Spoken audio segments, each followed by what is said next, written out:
La tension croissante exerçait une pression sur les rackets et les opérations du milieu criminel à travers le pays. La plupart de cette pression était due au massacre de la Saint-Valentin à Chicago.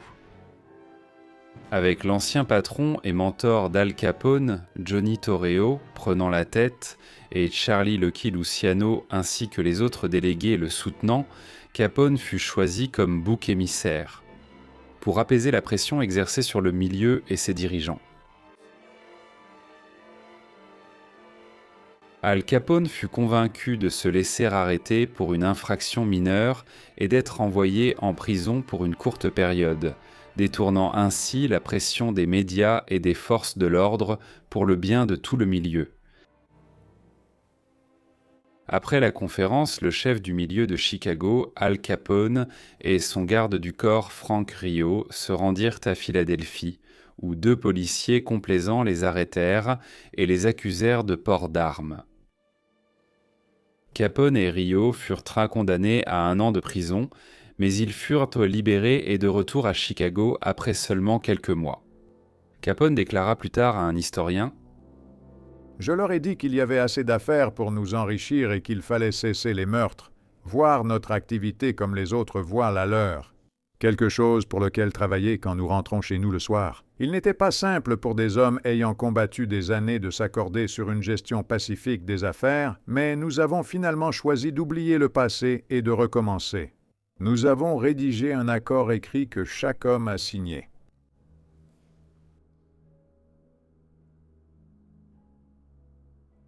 La conférence d'Atlantic City n'était que la première réunion de ce genre qui a conduit à la formation du Syndicat national du crime. Mais beaucoup s'accordent à dire que c'était la plus importante. Elle proposait un organe directeur capable de résoudre les différends à l'amiable et, surtout, de manière profitable pour toutes les parties concernées. Le Syndicat national du crime, né de cette conférence, était ce vers quoi Arnold Rothstein avait œuvré en construisant son propre empire criminel. Comme l'a écrit un auteur, Rothstein a œuvré pour transformer le crime organisé, passant d'une activité brutale menée par des voyous à une grande entreprise gérée comme une société. Même si la clameur publique réclamant l'intervention de la police et du gouvernement grandissait, le syndicat du crime s'efforçait de mettre en place des systèmes pour protéger les gangsters et garantir la prospérité continue de leurs opérations illégales.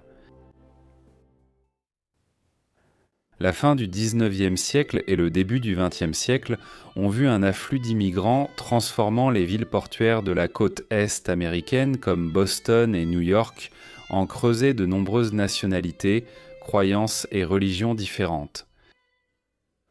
Une grande vague d'immigrants juifs d'Europe de l'Est s'est installée dans des communautés comme le Lower East Side de New York. Et il n'a pas fallu longtemps avant que, comme les gangs italiens et irlandais, des gangs juifs spécialisés dans l'extorsion voient le jour. Des organisations comme la Main Noire Yiddish opéraient au début des années 1900 avec des gangsters tels que Joseph Toplinski, Charlie le Boiteux Witowski et leur chef Jacob Johnny Lewinsky. Ils ont lancé un réseau d'extorsion en 1906 depuis leur repère dans un saloon de Suffolk Street, envoyant des lettres anonymes signées « Main Noire Yiddish », menaçant de voler ou d'empoisonner les chevaux des vendeurs ambulants, locaux et d'autres commerçants. En 1909, une organisation ouvrière, l'Association des fabricants de crème glacée, avait inclus dans ses cotisations un fonds annuel destiné à payer les gangsters. En 1913, la Main Noire Yiddish avait imposé par l'extorsion son emprise sur les fabricants de seltz et de soda, ainsi que sur le marché des produits frais, les camionneurs et les écuries de location. Au sein de leur organisation, un membre a expliqué le système de paiement pour leurs actes illégaux. Il s'agissait d'agressions, de vols et de meurtres commandités. Tir mortel, 500 $. Tir non mortel, 100 $. Empoisonner un attelage de chevaux, 50 $. Empoisonner un cheval, 35 $. Voler un cheval et une carriole, 25 $. Les gangs juifs américains sont généralement apparus parmi les enfants des quartiers pauvres, qui, avant la puberté, volaient tant dans les charrettes ambulantes, puis qui, adolescents, extorquèrent de l'argent aux commerçants, et qui, jeunes adultes, pratiquaient le schlamming ou maniaient un tuyau de fer enveloppé dans un journal contre les ouvriers en grève ou contre les jaunes. Comme les immigrés italiens et irlandais, beaucoup de jeunes rejoignant les gangs venaient de familles pauvres. Et l'attrait de l'argent facile, du pouvoir et du prestige du mode de vie criminel semblait bien plus séduisant que le travail pénible et l'existence désespérée de leurs parents. À l'âge adulte, ils ont rejoint des gangs bien organisés impliqués dans une grande variété d'entreprises criminelles, y compris le racket syndical et la location de leurs services aussi bien aux entreprises qu'aux syndicats, en tant qu'hommes de main. Avec la montée des opérations de contrebande d'alcool pendant la Prohibition, les gangs et gangsters juifs se sont eux aussi lancés dans le trafic d'alcool.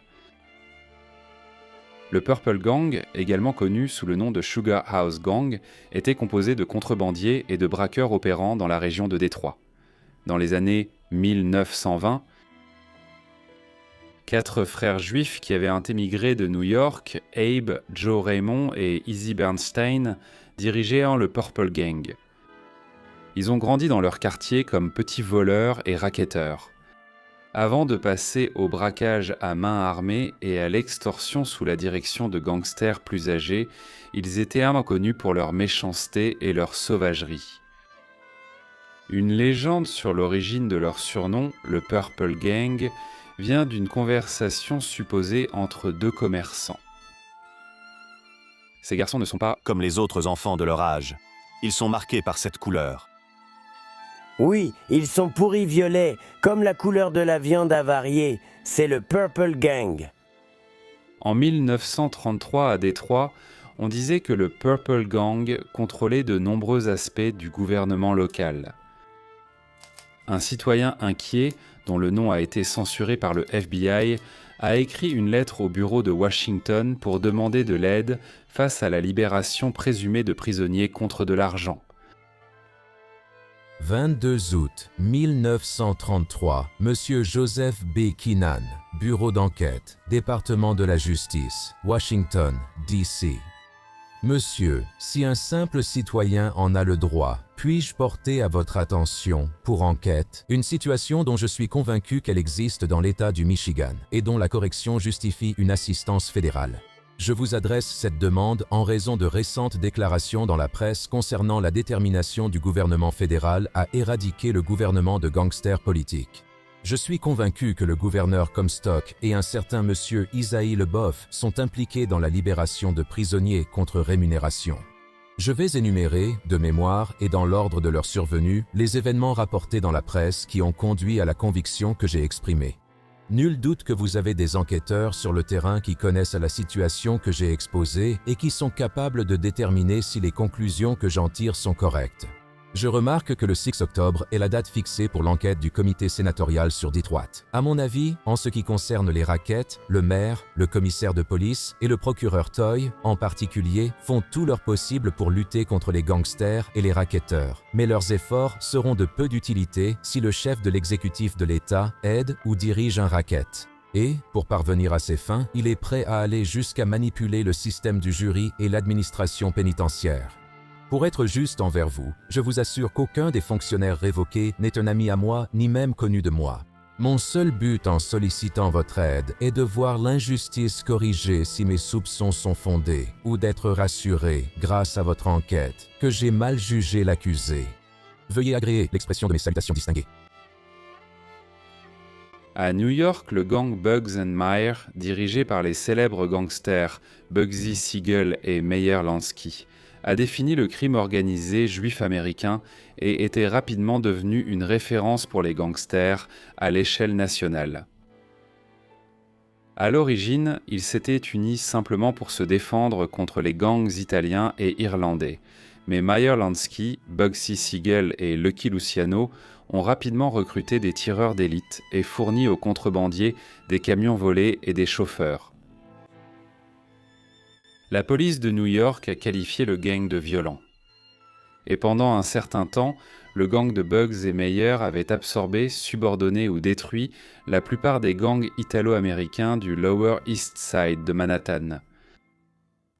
Ils ont commencé au début des années 1920 à extorquer de l'argent aux prêteurs d'argent et commerçants juifs, ainsi qu'aux propriétaires de magasins et joueurs irlandais et italiens. Les exploits des gangsters étaient légendaires. Merci d'avoir regardé. Pour soutenir la production de contenu historique, aimez, commentez et partagez cette vidéo avec d'autres passionnés d'histoire. Et bien sûr, n'oubliez pas de vous abonner pour continuer à faire vivre l'histoire.